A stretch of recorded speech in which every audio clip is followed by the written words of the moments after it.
তো শুভ দুপুর বন্ধুরা, দেখো ভাত নিয়ে বসে পড়েছি। তো আজকে লাঞ্চের মেনু কি আছে চলো তোমাদের বলে দিই।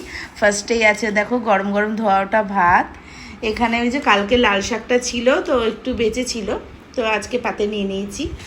আর এটা হচ্ছে চিংড়ি মাছ দিয়ে লাউ ঘন্ট হয়েছে। তো এটা ভীষণ ডিলিশিয়াস হয়, এটা দিয়ে অনেকটা ভাত খাওয়া হয়ে যায়। আর এখানে হচ্ছে টক ডাল হয়েছে আজকে, কিন্তু আর আমড়া দিয়ে বা আম দিয়ে টক ডাল হয়নি, হচ্ছে টমেটো দিয়ে টক ডাল। তো যাই হোক, এখন একটু টক ডাল ভাল লাগে। আর টক ডাল দিয়ে খাওয়ার জন্য হয়ে গেছে হচ্ছে এটা কি মাছ? এটা মৌরলা মাছ। মৌরলা মাছের চচ্চড়ি না ঝাল, মৌরলা মাছের ঝাল। তো এই হয়েছে দেখো, মানে মৌরলা মাছের ঝাল দিয়ে তো তোমরা জানোই একটু টক ডাল না হলে একদমই হয় না।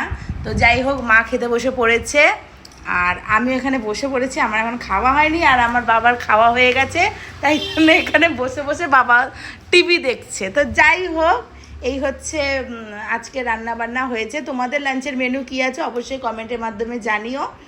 আর আমার ব্লগ ভালো লেগে থাকলে অবশ্যই লাইক কমেন্ট শেয়ার অ্যান্ড চ্যানেলটাকে সাবস্ক্রাইব করে দিও। টাটা।